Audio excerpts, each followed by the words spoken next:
life goes on, and so do we. Just how we do it is no mystery. One by one, we fill the days. We find 1,000 different ways. Sometimes the answer can be hard to find. That's something I will never be. I'm always here for anything that you need. Rain or shine, I'll be the one to share it all as life goes on. We share it all as life goes on.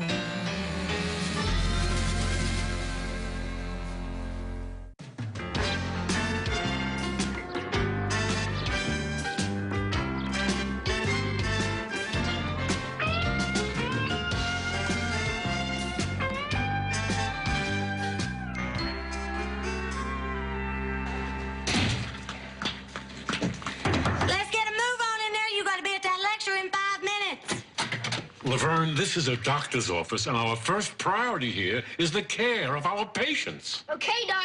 Trade you 2 Fernandos for your Nolan Ryan. Get that Nolan Ryan! Oh, excuse me. I was wondering if you could help me. I'm looking for the auditorium. Oh, my Lord. Dr. Lydia Gant. Why, yes. Harvard Medical School, class of 70, world-renowned neurosurgeon and pioneer of a breakthrough procedure for treatment of pituitary adenomas, and subject of a recent Life magazine article on women in science. Laverne Todd, real folksy nurse. Well, it's nice to meet you. I was hoping you could... Oh, it is a pleasure to meet you. I mean, I look at you and I feel proud to work alongside those who dedicate their lives to the art of healing. Laverne, look, 2 Jose Canseco's! So if you hear of any jobs... Hello there. I'm Dr. Harry Weston. Dr. Lydia Gant. You're Dr. Gant? Yes, and I'm sorry I've interrupted you. I'm looking for directions to the auditorium. I'm supposed to be speaking there. I'm supposed to be listening there. Would you settle for a personal escort? Look out. Somebody took your charm pills this morning. Oh, I would be very grateful. All right, then perhaps we could discuss dinner? Perhaps we could. Okay, forgive me for not recognizing you, but I had no idea you were so lovely. It's the other way, Doctor. I knew that.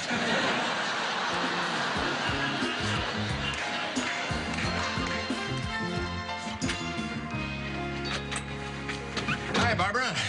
Want to have sex?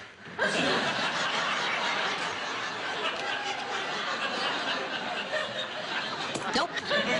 Then can I have a sandwich? Okay. Anyone call for me? Carol, would you get over it? It's been 2 weeks. He's not going to call. Well, it's probably tough to dial when you're in a straitjacket.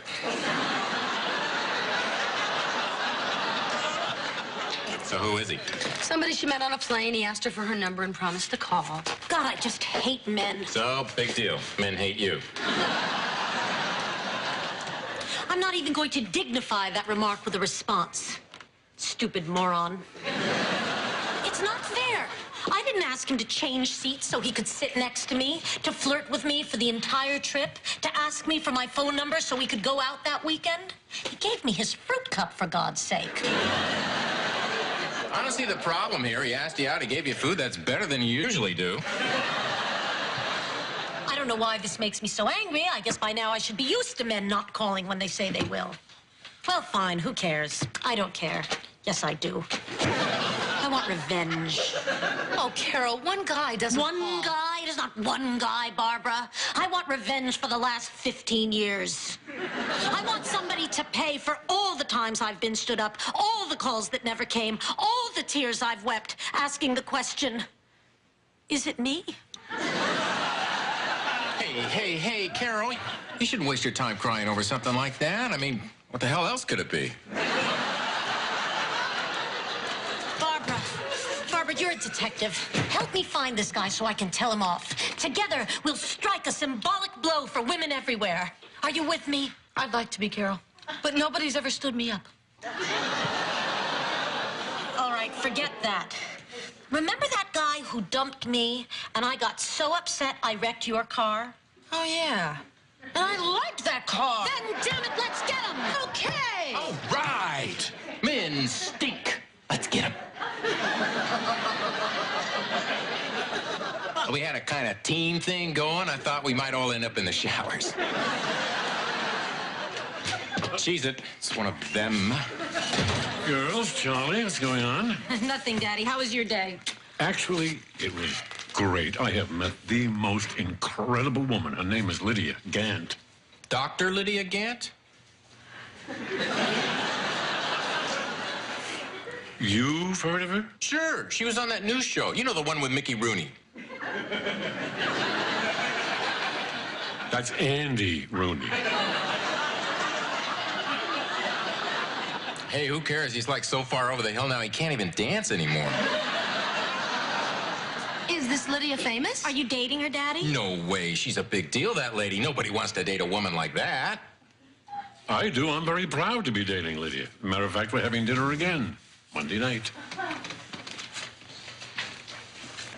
Men.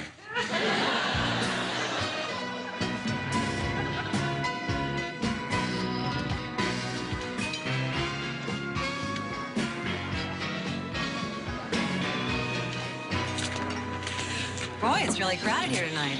Well, I know the owner. There shouldn't be any problem. Monsieur Gerard.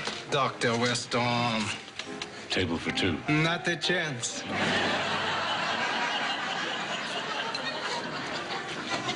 Gerard, now, I usually never ask you favors. This lady, you are her escort? Yeah. But this is Dr. Lydia Gant. Let me see what I can do. Albert, show these people to table 7. Well, a little bit better. Hey, you'll love table 7. It overlooks table 6. Oh, Harry, this is just beautiful. Well, I'm glad you like it. Now, when last we left off, you were about to tell me that... I've decided we are going to spend this evening learning about you. I want to know all about your family and your practice. Excuse me, doctor. I hate to interrupt. There is a phone call. Sure.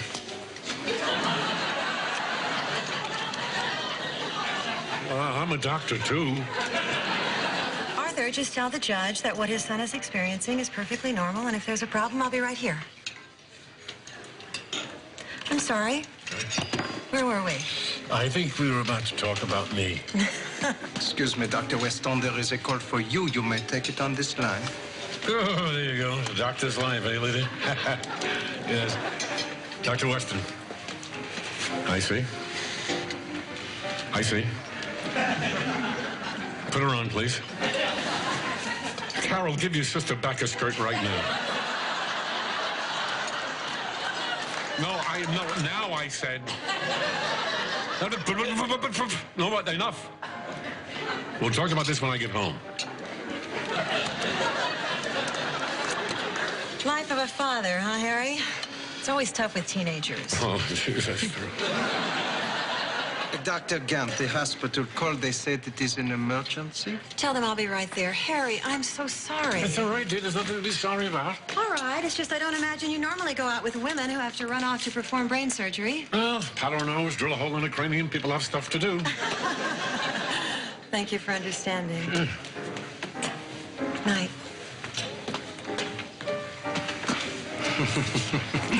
That is quite a lady. Yes, she is. Mm. It must be quite an honor for you dating someone like her. Well, yeah. Of course, it might be quite an honor for her to be dating someone like me. Did that ever occur to you? Frankly, no.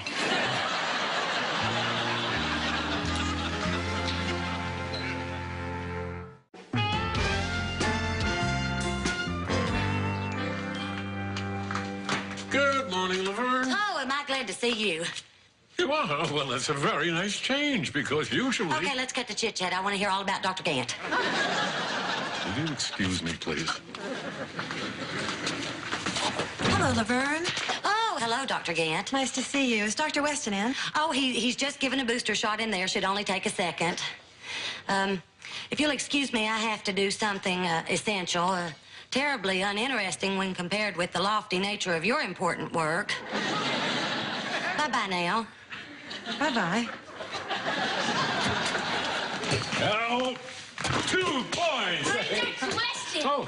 Lydia, that's a surprise.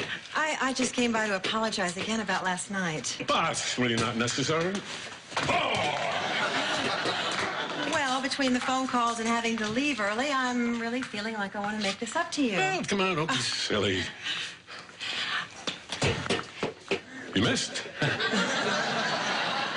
Try it again. Harry, there's a dinner party I have to go to on Saturday night, and I thought you might like to join me. They're giving me an award. Oh, right, that's quite an honor. Missed again. Bye, Dr. Weston. Sure. It's a Lifetime Achievement Award from the Neurological Society. Airball! Oh, doctor, excuse me. I hate to interrupt, but Dr. Gant is wanted in surgery, and you have a boo-boo in room 2.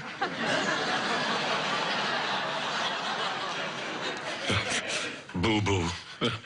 Boo-boo? Laverne, Lydia's a doctor. We don't have to use the code in front of her. We do. We have a code around here so as not to frighten the children. Boo-boo usually is a very, serious medical thing. Yeah, I have him blowing on it right now. Well, I should let you go. Are we on for Saturday? Can I get back to you on that? Sure. Just let me know. Okay. Dr. Gant, hold it. Oh, darn, you're gonna be in it, too.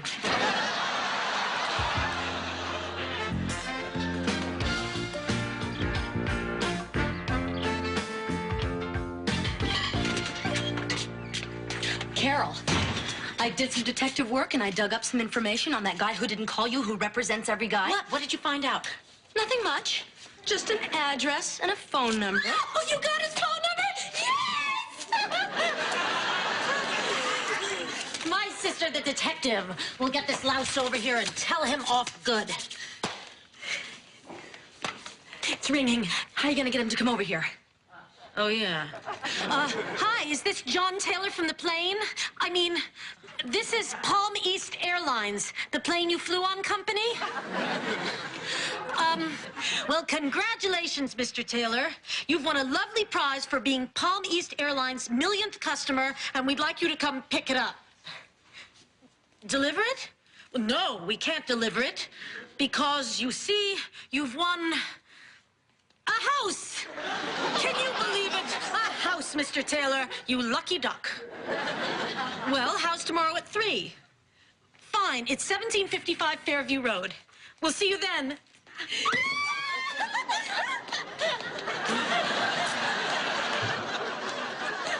Hi, girls. It's weird, but it beats the bickering. How was your day, Daddy? Yes. Girls, I want to ask you something.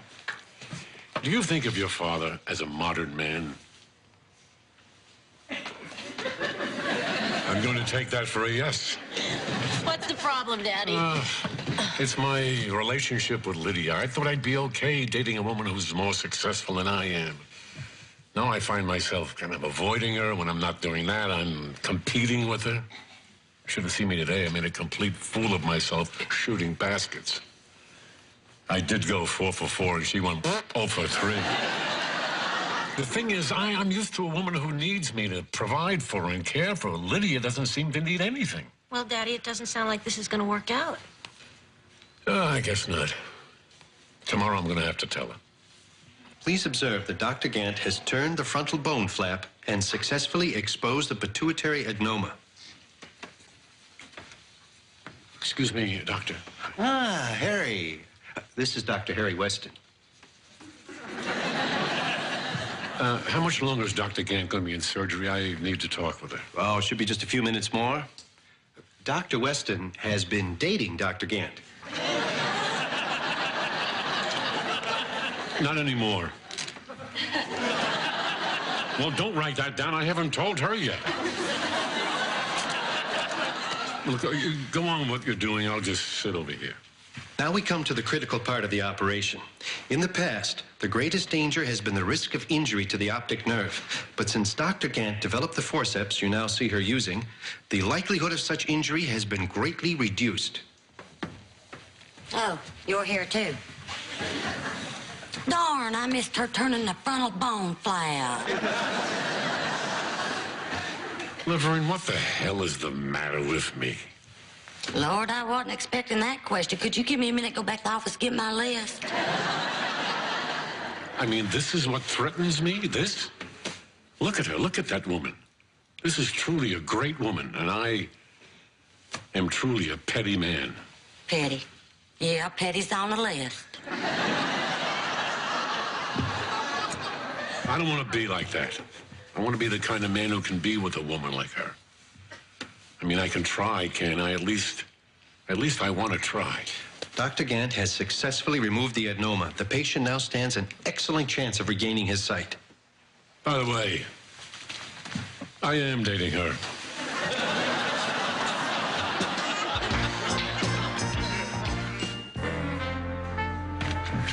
Okay, it's 3 o'clock. He should be here any minute. Barbara, I want you to know that I couldn't have done this without you. Together, we are righting a wrong that happens to millions of women every day. I feel that we are truly sisters, in the universal sense of the word. What a nut.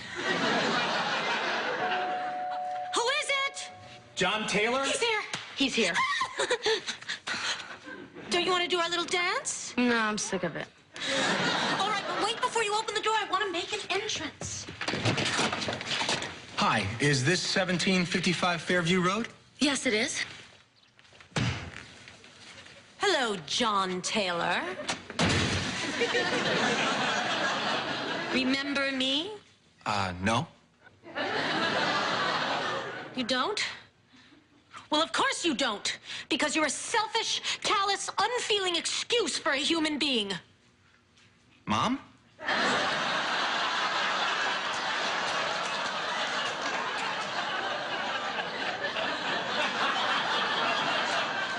No.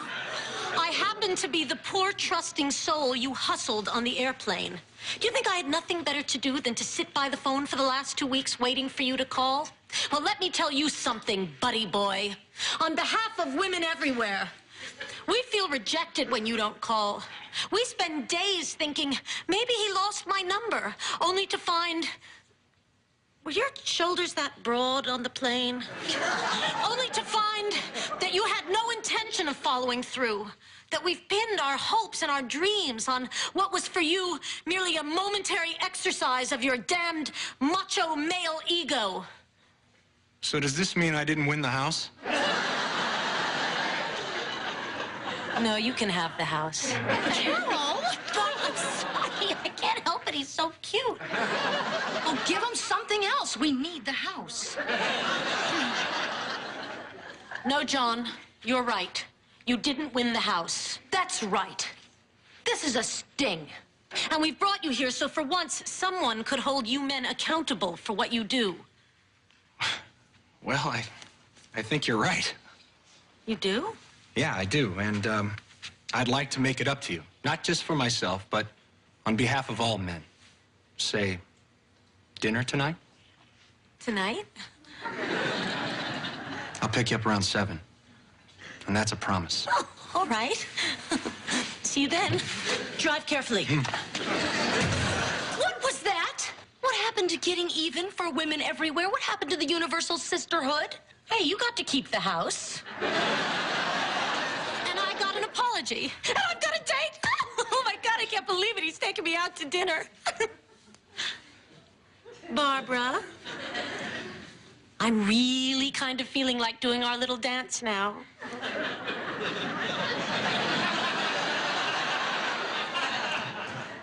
All right. But this is the last time.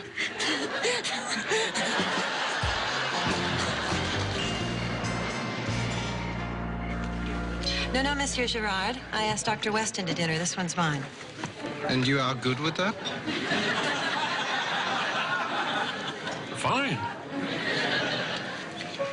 Well, Lydia, dear, thank you so much for dinner. And now I have a little surprise for you. Don't worry, it's not a ring. Harry, there is really no need for this. Open it.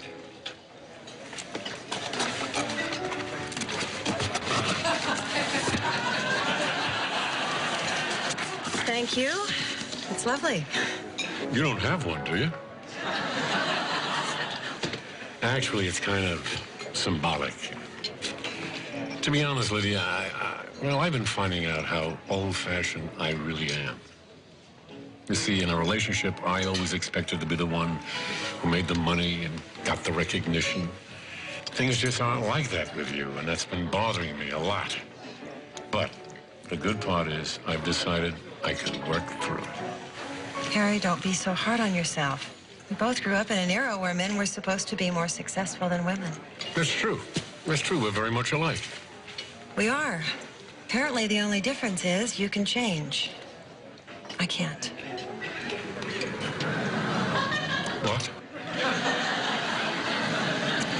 Harry, I need to be with a man who is more successful than I am. What? That's why I invited you to dinner. I've been wanting to tell you this. I just didn't know how to say it. I think the "you're not successful enough" thing is pretty clear. Harry, I am sorry. I wish I were as liberated as you are. It's just, in my position, it's very hard to feel feminine. To feel that, I need to be with a man who is more successful. But you get $5 every time you say that? I guess it's best if I go. I am sorry.